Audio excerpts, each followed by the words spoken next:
एक म्हण आहे, फुलाला कधीच स्वतःचा सुगंध सांगावा लागत नाही.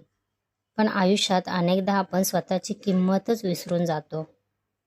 कधी असा विचार केला आहे का, की काही लोक संकटामध्येही हसत राहतात, तर काही जण छोट्याशा अडचणीने खचून जातात.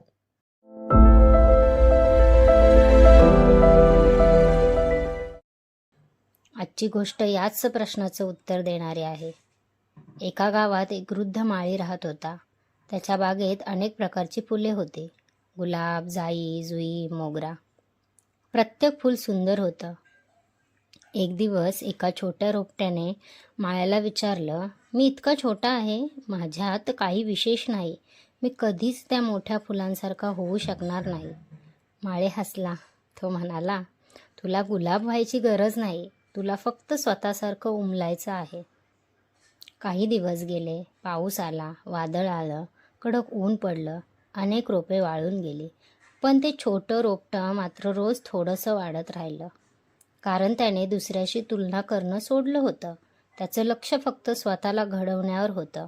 मित्रांनो, तुमच्या आयुष्यात असा कोणता सल्ला आहे ज्याने तुमचा विचार बदलला? काही असं असेल तर अनुभव कमेंटमध्ये नक्की सांगा. काळ पुढे सरकत गेला आणि एक दिवस ते छोटंसं रोपटं संपूर्ण बागेतील सर्वात सुंदर फुलांपैकी एक बनलं.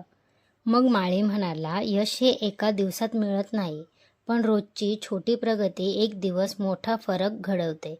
थेंबे थेंबे तळे साचे ही म्हण आपण ऐकलीच आहे. यशाचंही तसंच असतं. छोट्या प्रयत्नांची साठवण म्हणजे मोठं यश. तुम्ही सध्या कोणत्या ध्येयासाठी प्रयत्न करत आहात? जर प्रयत्न करत असाल तर कमेंटमध्ये एका शब्दात का होईना पण मला सांगा. सोमवार म्हणजे फक्त आठवड्याची सुरुवात नाही, ती नवीन संधीची सुरुवात आहे. काल काय झालं यापेक्षा आज आपण काय करतो हे अधिक महत्त्वाचं असतं. दुसऱ्यांशी तुलना करत बसण्यापेक्षा कालच्या स्वतःपेक्षा आज थोडं चांगलं बनणं हेच खरं यश आहे. फुलं कधी घाई करत नाहीत, तरीही ती योग्य वेळी उमलतात ना. आपणही संयम, सातत्य आणि सकारात्मक विचार ठेवले तर आपली वेळ नक्की येते. तुमच्या मते यशासाठी सर्वात महत्त्वाची गोष्ट कोणती?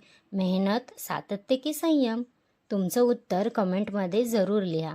आणि आता ही सुंदर सुबक रांगोळी पूर्ण झालेली आपण पाहू शकतो.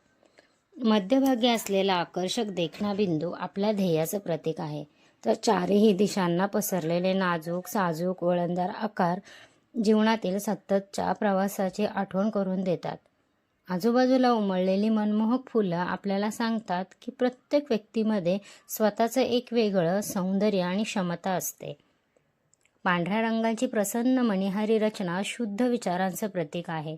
तर लाल आणि पिवळ्या रंगाचे केंद्रबिंदू उत्साह, ऊर्जा आणि नव्या सुरुवातीची प्रेरणा देतात.